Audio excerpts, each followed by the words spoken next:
Comenzando con la parte que incumbe a Florentino Ameguino, estamos en el río Luján, básicamente donde inicia todos sus estudios, en una zona cercana a unos 800, 900 metros de su casa natal, ubicada en calle Las Heras 466.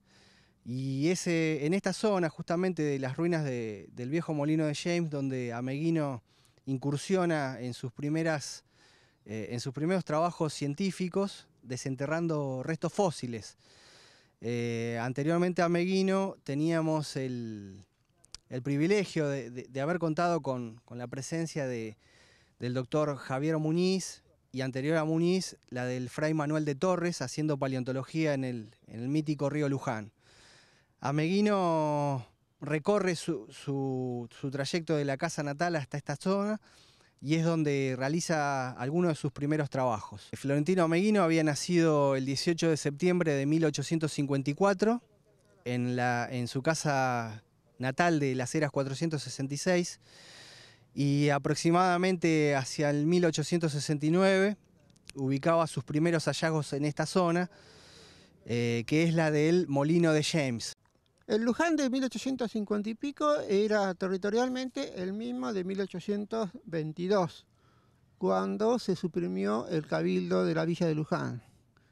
La jurisdicción del partido comprendía el actual partido de Luján, el de General Rodríguez y el de Moreno.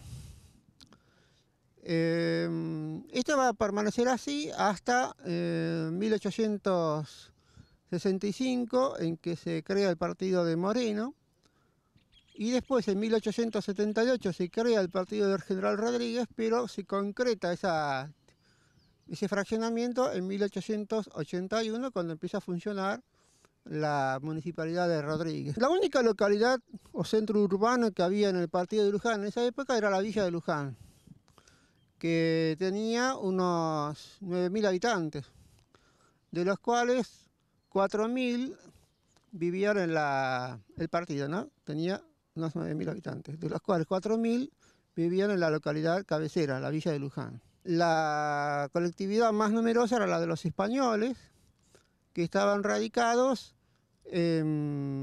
mayoritariamente en la villa. Los italianos y los irlandeses, en cambio, tenían preferencia por el campo. La villa tenía unos pocos comercios, tenía 2 escuelas, una de varones y otra de mujeres, una sola parroquia, que era la de Nuestra Señora de Luján, y la corporación municipal, como le llamaban a la municipalidad en aquella época, estaba compuesta por 6 municipales, no se llamaban todavía concejales, que eran presididos por el juez de paz, que anualmente la municipalidad proponía ante el gobernador de la provincia de Buenos Aires. Con el paso de los años, la población irlandesa se va aumentando y se va desarrollando mucho el ganado lanar. El partido de Luján tenía en esa época cerca de 1 millón de cabezas de ovejas. Luego seguía el ganado vacuno, que era principalmente criollo, luego el caballar y en una pequeña proporción el asnal y el porcino. Que en 1864 llegó el ferrocarril a la villa, lo cual impulsó mucho la agricultura. Siguiendo un poco la línea de lo que era la villa de Luján, estamos en la zona donde funcionó uno de los primeros molinos harineros de la provincia de Buenos Aires, que fue el molino Nuestra Señora de Luján, propiedad de los hermanos escoceses James, que en las proximidades del puente Doctor Muniz y donde estamos parados actualmente, funcionaba la represa que alimentaba el flujo de agua y que movía la maquinaria de ese molino harinero. Estamos hablando del año 1858.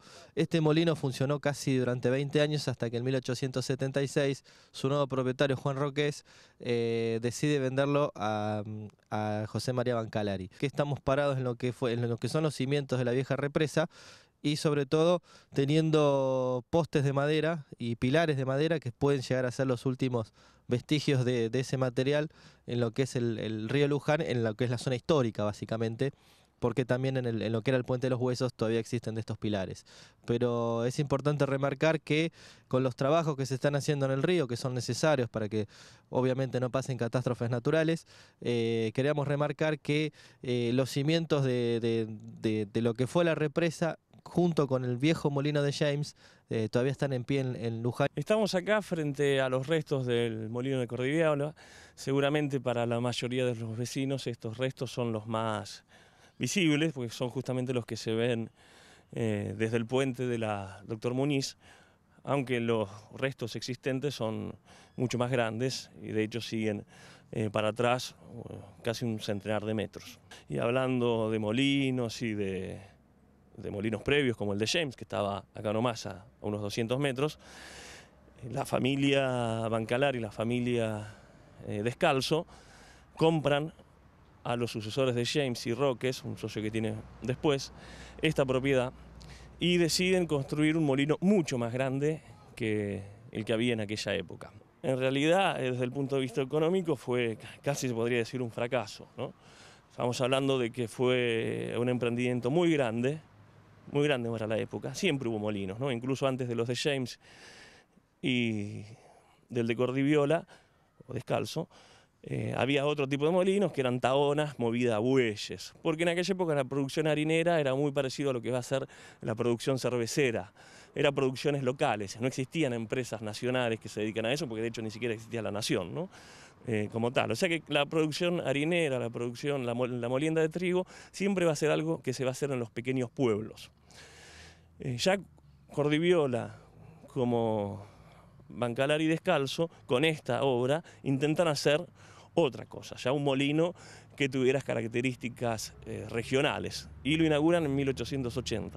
Pero para esa misma época, ya los gringos de Santa Fe, por ejemplo, empiezan a traer molinos movidos a vapor y después movidos con motores a explosión. O sea que esta gente queda con una estructura medieval prácticamente. El mecanismo era exactamente igual al que se encuentra hoy en muchos molinos hidráulicos que quedan como museos en pueblitos de España, ¿no? Que no solo la fuerza motriz es anticuada, sino que incluso el mismo proceso de molienda queda desactualizado, porque esto eran dos piedras planas que se movían en un eje vertical.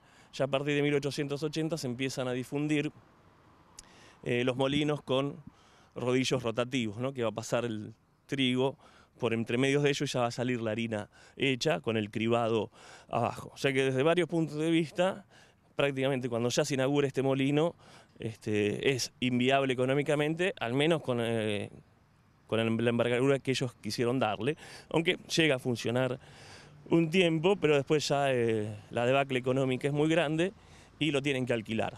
Y alquilan el predio ya para hacer una fábrica de papel, ¿no? Fábrica de celulosa. Ya no va a funcionar más como molino harinero.